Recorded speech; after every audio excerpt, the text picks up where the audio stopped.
السلام علیکم پیارے بچوں، جیسا کہ آپ جانتے ہیں کہ لاٹری کا ٹکٹ جو ایک ڈرامہ ہے وہ ہم نے پڑھا، اور اس کے سوالات جو ہے، پہلا سوال، منشی جی کو کس کا انتظار تھا؟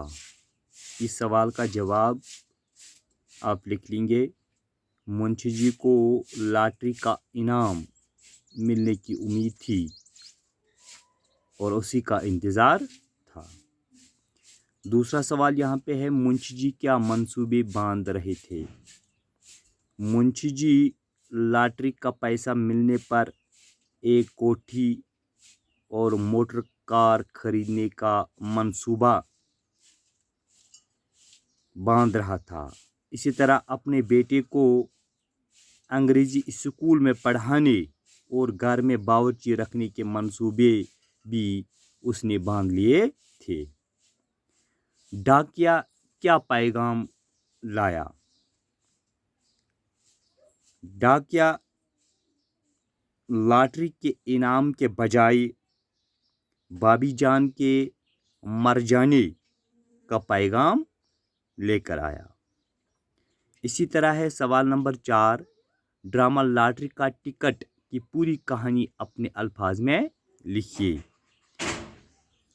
اس کا خلاصہ ہم اس طرح لکھیں گے، جو یہ ڈرامہ ہے، ڈرامہ لاٹری کا ٹکٹ شوکت تھانوی کی کتاب سنی سنائی سے ماخوذ ہے۔ اس ڈرامے کی شروعات اس طرح ہوتی ہے کہ ایک چھوٹا گھر ہے جس میں منشی جی، اس کی بیوی اور ان کا بیٹا نسیم رہتے ہیں۔ منشی جی کی آمدنی قلیل تھی، اس لیے سب ضرورتیں پوری نہیں ہوتی ہے۔ وہ ہر وقت شیخ چلی کے منصوبے باندھ رہا تھا، سوچتا رہتا تھا۔ اس کے منصوبے کبھی پوری نہیں ہوتے۔ اس ڈرامے میں منشی جی کی بیوی چولہا پھونک رہی ہے اور منشی جی اسے لاٹری کا ٹکٹ مانگ رہا ہے۔ منشی جی کو یقین ہے کہ آج ڈاکیا لاٹری کے انعام کا تار لے کر آئے گا، اس لیے ٹکٹ ہاتھ میں رکھنا چاہتا ہے۔ اس پر بیوی کے ساتھ نوک جھونک ہوتی رہتی ہے۔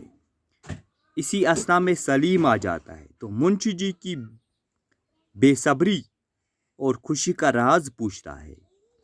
منشی جی نے بتایا کہ اسے ابھی اسی وقت لاٹری کا انعام ملنے والا ہے۔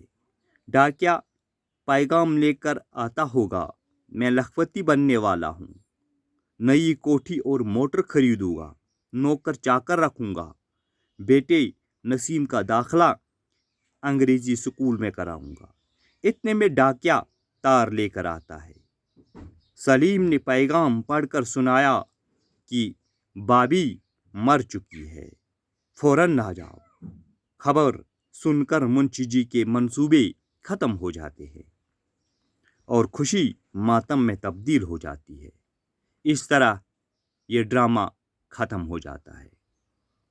اس کے علاوہ اس کے سوال نمبر 5 جو ہے، ان کرداروں پر مختصر نوٹ لکھیے، منشی جی، سلیم اور ڈاکیا۔ کیونکہ ہم نے یہ ڈرامہ پڑھایا آپ کو، امید ہے کہ آپ ان